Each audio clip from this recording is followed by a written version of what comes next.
This is the charge, current and voltage core revision video.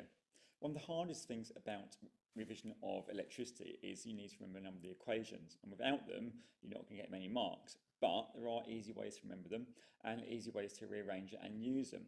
So first of all, we've talked about this idea of charge, and we mentioned it in the context of Van de Graaff generator or in lightning bolts.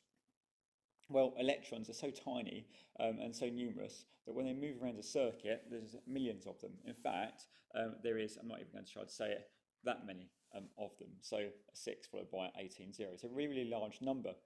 And the easiest way to quantify these is to use the phrase a coulomb. And a coulomb is just like saying a flock of sheep. It's a coulomb of electrons, and it means lots of electrons.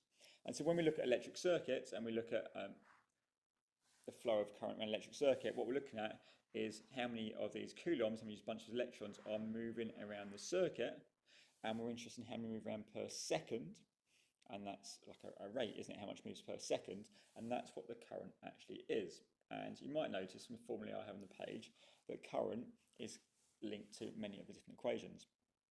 So sometimes it helps to understand the equations, sometimes it just helps just to be able to use it, and the reality is in your exam, just being able to use it will get you maximum marks. You're rarely asked to explain these concepts. So I have easy, silly ways to remember them. And so the first equation I have what called Vera in my head, and I write it out as V equals IR. I need to remember that V is for voltage. I do need to remember that I is for current. That's totally counterintuitive. And then R is resistance.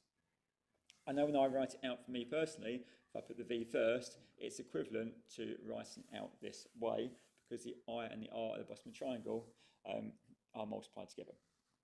And so I kind of remember how I turn something into a triangle, and it does make it very easy in an exam. And when I go into an exam, I'll quickly write in all my formula triangle before I even start the exam, and it means I've got my own personal equation sheet that I can use at the end of the exam.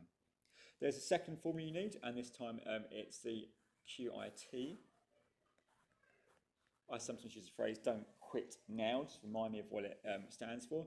Q, the most awkward one, so Q is actually the charge, I is the current, and T is the time.